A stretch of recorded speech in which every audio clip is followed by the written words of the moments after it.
মাননীয় শিক্ষামন্ত্রী বলেছেন যে তিনি তার মেয়েকে বলেছেন যে এখনকার বৃষ্টি বাদলে ভিজলে যে একটু ব্রয়লার মুরগির মতো উনি ওনার মেয়েকে বলেছেন, এটা উনি বলেছেন। এখন শিক্ষার্থীরা হয়তো এই কথাতে বিভ্রান্ত হচ্ছে বলে আমাদের মনে হয়েছে। এহসানুল হক মিলন আমার এলাকার ভাই, উনি খুব সজ্জন ব্যক্তি, খুব সুন্দর ভাব দেখায় আর তো বাংলাদেশের সকল মন্ত্রীরা এমন একটা ভং ধরে থাকে যে সেই সবচেয়ে ভালো লোক।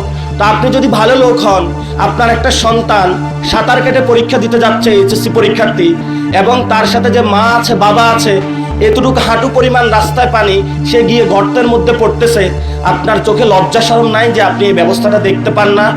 কি খবর তোমাদের? কেমন আছো সবাই? লেখাপড়া করো তো?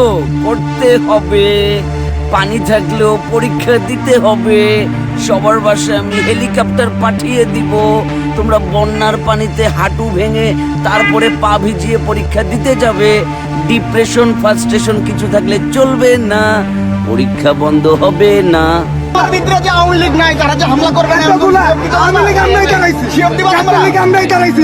আমাদের কেন